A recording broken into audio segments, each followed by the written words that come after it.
Hello, എല്ലാ കൂട്ടുകാർക്കും പുതിയൊരു വീഡിയോയിലേക്ക് സ്വാഗതം. അപ്പൊ ഇന്നത്തെ വീഡിയോ എന്ന് വെച്ചാൽ നമുക്ക് എല്ലാവർക്കും അറിയാവുന്ന ഒരു ഇൻഫർമേഷൻ ആയിരിക്കും. എന്നാലും അറിയാത്തവർക്കുണ്ടെങ്കിൽ അവർക്ക് യൂസ് ആകട്ടെ എന്ന് വെച്ചിട്ടാണ്. നമ്മുടെ ബർത്ത് സർട്ടിഫിക്കറ്റ്, മാരേജ് സർട്ടിഫിക്കറ്റ് ഇതൊക്കെ നമ്മുടെ കയ്യിൽ നിന്ന് മിസ്സായിപ്പോയെന്ന് വിചാരിക്കുക. ഇല്ലെങ്കിൽ കാരണം നമ്മൾ ഉള്ള സമയത്ത് നമുക്ക് അത്യാവശ്യമായിട്ട് വേണ്ട സമയത്ത് നമ്മുടെ കയ്യിലില്ല. നമുക്കത് പെട്ടെന്ന് തന്നെ ഡൗൺലോഡ് ചെയ്തെടുക്കാൻ പറ്റും. അതെങ്ങനെയാണെന്നാണ് ഇന്നത്തെ വീഡിയോയിലൂടെ കാണിക്കുന്നത്. അപ്പോൾ വീഡിയോ ഇഷ്ടപ്പെട്ടാൽ എല്ലാവരും ലൈക്ക് ചെയ്യാനും മറ്റുള്ളവർക്ക് ഇത് യൂസ് ആകുമെന്ന് നിങ്ങൾക്ക് തോന്നുവാണെങ്കിൽ ഒന്ന് ഷെയർ ചെയ്യാനും മറക്കല്ലേ. പിന്നെ നിങ്ങളുടെ അഭിപ്രായങ്ങൾ ഒന്ന് കമന്റ് ആയിട്ട് അറിയിച്ചേക്കണേ. ചാനൽ സബ്സ്ക്രൈബ് ചെയ്തിട്ടില്ലെങ്കിൽ ഒന്ന് സബ്സ്ക്രൈബ് ചെയ്തേക്കണേ. അപ്പൊ നമുക്ക് വീഡിയോയിലേക്ക് പോകാം. ബ്രൗസർ ഓപ്പൺ ചെയ്ത് K-Smart എന്ന് പറഞ്ഞ് ടൈപ്പ് ചെയ്യുക. അപ്പോൾ K-Smart എന്ന സൈറ്റ് കാണാം, അത് ഓപ്പൺ ചെയ്തെടുക്കുക. അപ്പോൾ അവിടെ ഫൈൻ സർട്ടിഫിക്കറ്റ് എന്ന് പറഞ്ഞിട്ടുണ്ട്. ആ ഫൈൻ സർട്ടിഫിക്കറ്റ് ഓപ്പൺ ചെയ്യുമ്പോൾ birth certificate, marriage certificate, death certificate ഇതിന്റെ എല്ലാ ഓപ്ഷൻ കൊടുത്തിട്ടുണ്ട്.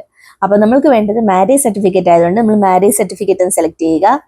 നമ്മുടെ ജില്ല ഏതാണെന്നും പിന്നെ ലോക്കൽ ബോഡി ടൈപ്പ് മുനിസിപ്പാലിറ്റി ആണോ ഗ്രാമപഞ്ചായത്താണോ എന്നുള്ളതും, പിന്നെ എനിക്ക് തോന്നുന്നു നമ്മുടെ മാരേജ് നടന്ന ഡേറ്റ്, ഇതെല്ലാം നമ്മൾ ടൈപ്പ് ചെയ്ത് കൊടുക്കുക.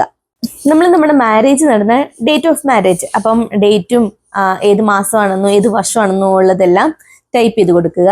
അത് കഴിയുമ്പോഴത്തേക്ക് ഹസ്ബൻഡിന്റെ നെയിമും വൈഫിന്റെ നെയിമും ടൈപ്പ് ചെയ്ത് കൊടുക്കുക. ഇത്രയും ഡീറ്റെയിൽസ് ടൈപ്പ് ചെയ്ത് കൊടുത്തു കഴിയുമ്പോഴത്തേക്ക് നമുക്ക് സബ്മിറ്റ് ചെയ്യുമ്പോഴത്തേക്ക് നമുക്ക് നമ്മുടെ മാരേജ് സർട്ടിഫിക്കറ്റ് കാണാൻ പറ്റും. അത് നമുക്ക് ഡൗൺലോഡ് ചെയ്ത് യൂസ് ചെയ്യാം. ഇത് നിങ്ങൾക്ക് എല്ലാവർക്കും അറിയാവുന്ന ഒരു ഇൻഫർമേഷൻ ആയിരിക്കാം, എന്നാലും അറിയാത്തവർക്ക് യൂസ് ആകുമല്ലോ, അതുകൊണ്ടാണ്. അപ്പോൾ നിങ്ങൾക്ക് വീഡിയോ ഇഷ്ടപ്പെട്ടാൽ നിങ്ങൾ ലൈക്ക് ചെയ്യാൻ മറക്കല്ലേ. അതുപോലെ തന്നെ ഇതിനകത്ത് നമുക്ക് ബർത്ത് സർട്ടിഫിക്കറ്റ് മാത്രമല്ല, മാരേജ് സർട്ടിഫിക്കറ്റ് മാത്രമല്ല, ബർത്ത് സർട്ടിഫിക്കറ്റും ഡെത്ത് സർട്ടിഫിക്കറ്റും ഒക്കെ ഡൗൺലോഡ് ചെയ്തെടുക്കാൻ പറ്റും.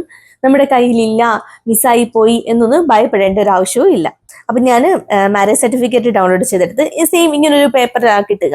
അതിനകത്ത് ഹസ്ബൻഡിന്റെയും വൈഫിന്റെയും ഫോട്ടോ ഉണ്ടാവും. നമ്മൾ ഈ മാരേജ് സർട്ടിഫിക്കറ്റ് ഡൗൺലോഡ് ചെയ്തതുപോലെ തന്നെ നമുക്ക് ബർത്ത് സർട്ടിഫിക്കറ്റും ഡൗൺലോഡ് ചെയ്യാം. അപ്പോൾ ബർത്ത് സർട്ടിഫിക്കറ്റ് ഡൗൺലോഡ് ചെയ്യാൻ വേണ്ടിയിട്ട് നമ്മൾ നമ്മുടെ ജില്ലയല്ല, നമ്മൾ ഏത് ഹോസ്പിറ്റലിലാണോ നമ്മുടെ ഡെലിവറി നടന്നത് ആ ഹോസ്പിറ്റൽ ഏത് ജില്ലയിലാണെന്നുള്ളത് കൊടുക്കണം. അതുപോലെ ലോക്കൽ ബോഡി മുനിസിപ്പാലിറ്റി ആണോ അതോ ഗ്രാമപഞ്ചായത്താണോ എന്നുള്ള ഡീറ്റെയിൽ കൊടുക്കണം. പിന്നെ അവിടുത്തെ ലോക്കൽ ഏരിയ അത് ഏതാണെന്ന് കൊടുക്കുക. അത് കഴിഞ്ഞിട്ട് ഡേറ്റ് ഓഫ് ബർത്ത്, കുട്ടീൻ്റെ ഡേറ്റ് ഓഫ് ബർത്ത് കൊടുക്കുക.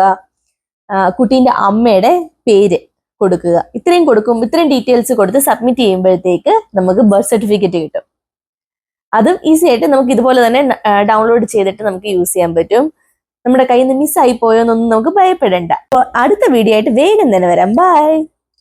അപ്പോൾ ഇന്നത്തെ വീഡിയോ എല്ലാവർക്കും യൂസ്ഫുൾ ആയെന്ന് വിചാരിക്കുന്നു. വീഡിയോ ഇഷ്ടമായെങ്കിൽ എല്ലാവരും ലൈക്ക് ചെയ്യണേ. നിങ്ങളുടെ അഭിപ്രായം കമന്റ് ആയിട്ട് അറിയിക്കുക. അപ്പോൾ അടുത്ത വീഡിയോ ആയിട്ട് വേഗം തന്നെ വരാം. ബൈ.